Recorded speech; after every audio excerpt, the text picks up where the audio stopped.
risiko penularan dengan sistematis dan melalui laporan secara nasional. Assalamualaikum warahmatullahi wabarakatuh. Perkenalkan, nama saya Asma Zahra Maulida. Kami dari kelompok 16. saya Alifia Salsabila. Nama saya Humaira Azlia. Nama saya Fatur Rahman. Pada kesempatan kali ini, saya akan mengenai tahapan surveillance tentang demam tifoid. Surveillance adalah suatu proses pengamatan terus-menerus dan sistematis terhadap terjadi penyebaran penyakit serta kondisi dalam mengetahui risiko penularan dengan melakukan penggunaan data analisis, pengolahan dan analisis, interpretasi, serta tindakan lain terkait dengan pencegahan. Demam tifoid atau yang dikenal dengan penyakit tifus merupakan penyakit infeksi akut yang mengenai saluran pencernaan dengan gejala seperti demam lebih dari 7 hari, gangguan saraf cerna, dan beberapa kasus yang ditolong berat dan menyebabkan yang gangguan kesadaran. Demam tifoid disebabkan oleh infeksi bakteri yang bernama Salmonella typhi. Bakteri ini merupakan genus Salmonella yang dapat masuk ke dalam badan manusia melalui makanan yang tercemar serta penyebarannya melalui fekal orang. Tahapan yang pertama, persiapan atau pengamatan. Persiapan sebelum melaksanakan kegiatan surveillance, petugas surveillance harus melakukan persiapan yang matang terlebih dahulu, mulai dari menentukan masalah, kesehatan atau penyakit yang akan dilakukan pengamatan, lalu menentukan sumber data yang akan digunakan. Demam tifoid merupakan salah satu penyakit yang membutuhkan kegiatan surveillance karena penyakit tersebut mudah mengalami epidemi atau endemi, dan untuk sumber data yang digunakan bisa diperoleh melalui laporan puskesmas, rumah sakit, survei penyakit, dan lain sebagainya. Dalam kegiatan surveillance kali ini, kami melakukan surveillance terhadap penyakit demam tifoid.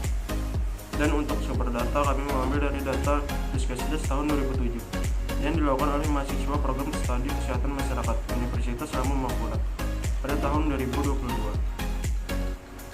Tahapan yang kedua, pengumpulan data. Pada tahap pengumpulan data harus diperhatikan bahwa data jelas, tepat, lengkap, sistematis, dan berhubungan dengan penyakit yang diamati. Dalam hal ini demam tifoid. Kami melakukan pengumpulan data sekunder yaitu Puskesdas tahun 2007 untuk kejadian demam tifoid secara nasional. Hingga terkait prevalensi demam tifoid berdasarkan provinsi sebagai berikut. Terkait prevalensi demam tifoid berdasarkan umur, jenis kelamin, dan tipe darah sebagai berikut.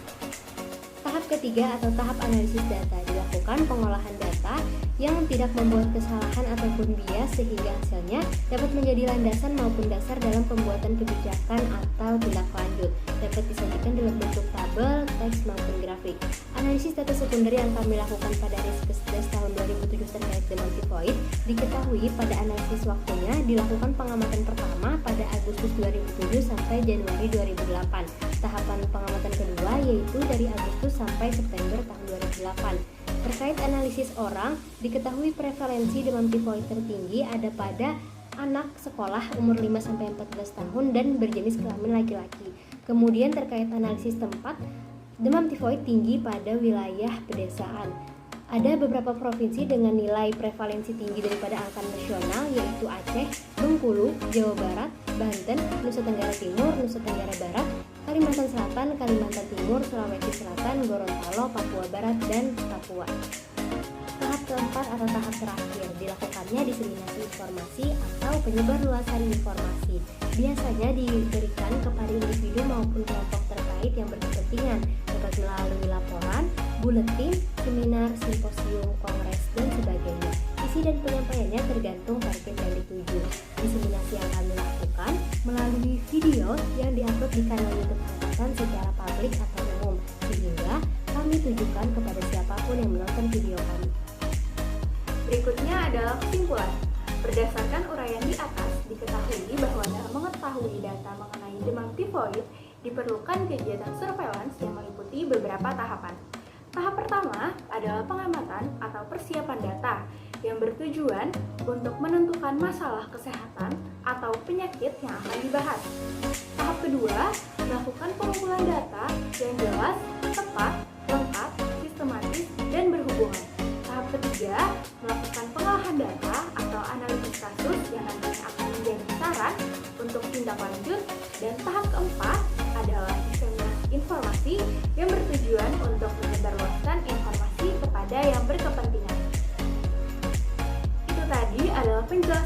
kelompok 16 mengenai surveillance demam tifoid. Atas perhatiannya kami ucapkan terima kasih. Assalamualaikum warahmatullahi wabarakatuh.